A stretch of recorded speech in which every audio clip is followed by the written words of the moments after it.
Banana bread was one of the very first things that I perfected when I started learning how to bake, and I have gone through so many revisions of my banana bread recipe. So in today's video, I'm going to show you how to make this Biscoff chocolate banana bread that is absolutely yummy, absolutely tasty. You will love it. As usual, the full ingredient list will be in the description box, so please check it out. But the most important thing is that you want to use really ripe bananas. You know those bananas that you've had that has almost gone bad? That is what you want to use. To start off, we are going to be browning our butter. We're not using like regular butter, we're not using oil here. I like to brown my butter now because of the flavor that it brings to the cake. There is this cookie like flavor that it brings to the banana bread. I don't know if it's banana bread or banana cake, but stay with me.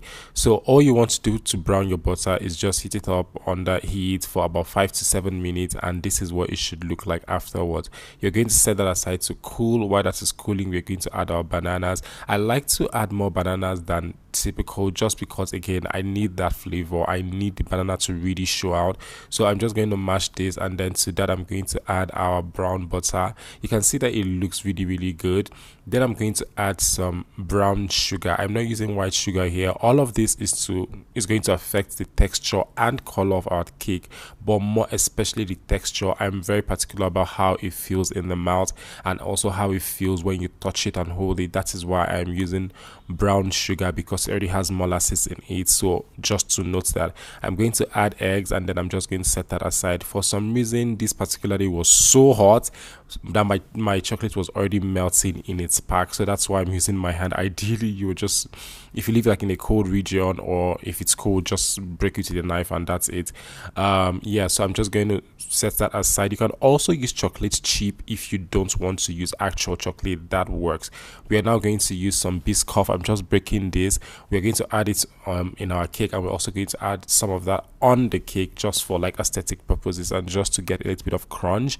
So anything that you want to do here is fine. You don't necessarily need to cut it as big or as small as I have done it. I've gone ahead to mix my flour and baking powder, so please just do that and then set aside. As usual, I always say this in all my baking videos, please sift your flour. Look at it. You don't want this in your cake. You do not want this in your cake.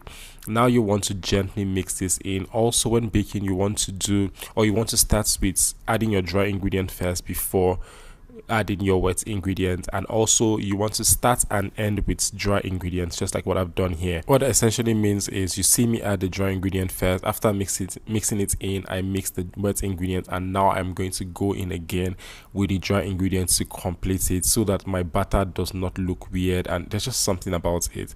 Now I'm just going to mix everything to combine, and then I'll go in with my chocolate chip and my Biscoff and anything. While we're here, you guys, in case it's the first time you're hearing my voice, or in case it's the first time you're coming across a video from my channel, hi everyone, my name is Daniel. I'm a digital content creator and YouTuber based in Lagos, Nigeria. I teach you how to make really good meals in few easy steps. If you like good quality content, subscribe to the channel. Now I'm just going to mix everything to combine. You also don't want to overmix your butter. Overmixing your butter when baking is never a good idea. So you will notice that I have used a whisk all through. I am not using a stand mixer or a hand mixer. All of that is unnecessary when making this banana bread. I'm just going over this with some more like Biscoff and chocolate chip. Now I'm not chocolate chip, sorry, just chocolate. Now I'm just going to put this in my oven, and then I'm going to bake this for about an hour. And please make sure that you're baking this for, or at least until a toothpick inserted in the middle comes out clean.